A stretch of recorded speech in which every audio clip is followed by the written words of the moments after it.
On September 1, 1939, the German invasion of Poland ignited a global conflagration that would claim up to 85 million lives, fundamentally altering the trajectory of human history through unprecedented industrial-scale destruction and ideological conflict across multiple continents.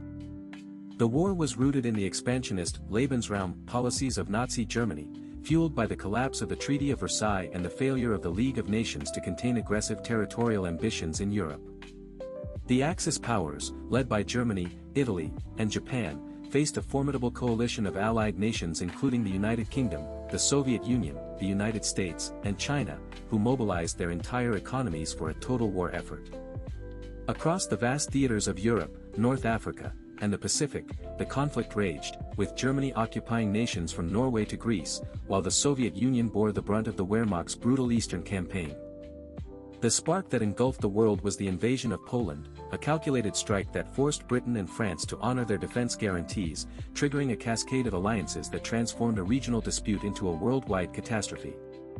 Germany's early Blitzkrieg tactics overwhelmed France by June 1940, securing dominance over Western Europe, but the strategic landscape shifted drastically when Hitler launched Operation Barbarossa against the Soviet Union in June 1941. The Battle of Stalingrad, lasting from August 1942 to February 1943, served as a decisive turning point where the destruction of the German Sixth Army halted the Nazi advance and shifted the strategic initiative toward the Soviet Red Army. German military strategy relied heavily on the Luftwaffe's air superiority and the Kriegsmarine's U-boat wolf packs, yet these were eventually neutralized by Allied technological advancements and the sheer industrial output of the United States and its British allies. Operation Overlord, the D-Day invasion of Normandy on June 6, 1944, established a critical Western front, forcing the German military into a desperate two-front war against the combined might of Eisenhower's Allied forces and Zhukov's Soviet troops. The civilian cost was catastrophic, including the Holocaust, the systematic state-sponsored murder of 6 million Jews and millions of others, while over 40 million Europeans were left displaced, homeless, or destitute by the end of the hostilities. As the Allies pushed inward, the Battle of the Bulge in late 1944 represented Germany's final, failed offensive, leading directly to the collapse of the Third Reich during the brutal Battle of Berlin in April and May 1945.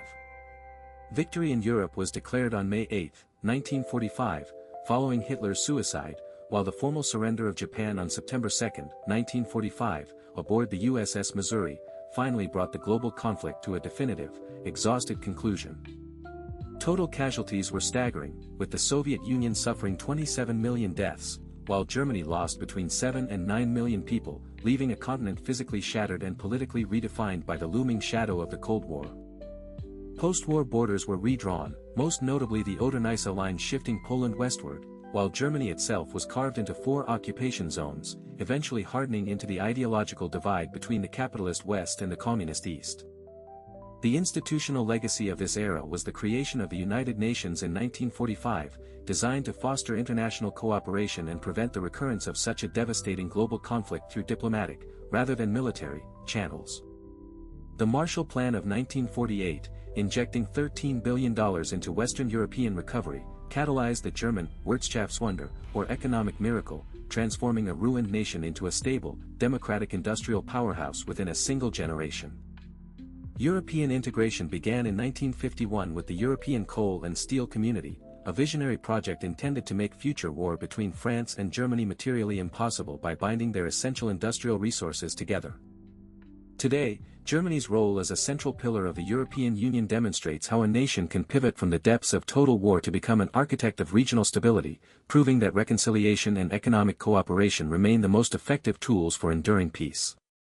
The legacy of the post-war period reminds us that the stability we enjoy today is not accidental, but the result of deliberate institutional choices made by leaders who recognized that the cost of another global war was simply too high.